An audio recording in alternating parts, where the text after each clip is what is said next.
There are places every human being eventually comes to. Not places on a map. Places within a life. The place where certainty collapses. The place where grief no longer asks for permission. The place where the future you imagined quietly dies and nothing familiar rises to take its place. Most of us spend our lives trying to avoid these places. Yet every ancient tradition seemed to understand something we have forgotten. There is wisdom waiting there, not the kind that can be memorized, not the kind that can be taught, the kind that changes the architecture of a soul. I have been thinking about the Crone, not because I have reached a certain age, because I think we have forgotten who she was. Somewhere, over the centuries, she became the villain, the woman children feared, the face hidden beneath a hood, the old woman who lived beyond the edge of the village, speaking in riddles no one wanted to hear. But I don't believe she was ever meant to frighten us. I think she frightened us only after we stopped understanding what she represented. The Crone was never the keeper of darkness. She was the keeper of thresholds.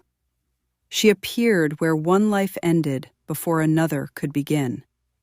Not because she ruled death, but because she understood transformation.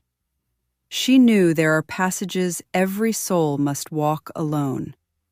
No one can grieve for you. No one can surrender your illusions. No one can release the life you can no longer live. These are sacred crossings. Perhaps that is why the old stories placed her where the known world began to dissolve, at the edge of forests, near ancient stones, beside forgotten wells, where roads divided, where caves opened into the earth, where the living stood close enough to mystery to remember they were not separate from it. Those places were never simply landscapes. They were states of being. The forest was the place where certainty disappeared. The crossroads were where identity could no longer continue unchanged. The cave was not simply darkness. It was the place where the world fell silent long enough for another way of seeing to emerge. We have become a civilization that fears every one of those places. We rush grief. We medicate sorrow. We mistake distraction for healing. We search endlessly for techniques that promise transformation without requiring surrender. We have become experts at avoiding initiation. Perhaps that is why the Crone has become almost invisible. She has nothing to sell. No quick answers. No promises that everything will work out exactly as planned. She simply waits. Not at the beginning of the journey, but where every false beginning has finally exhausted itself. She has watched enough seasons to know that winter is not failure. She has buried enough dreams to know that not every ending deserves mourning. She has stood beside enough broken hearts to understand that the soul often speaks most clearly after certainty has been taken away. I don't believe the Crone becomes wise because she grows old. Age alone guarantees nothing. Time can make us rigid.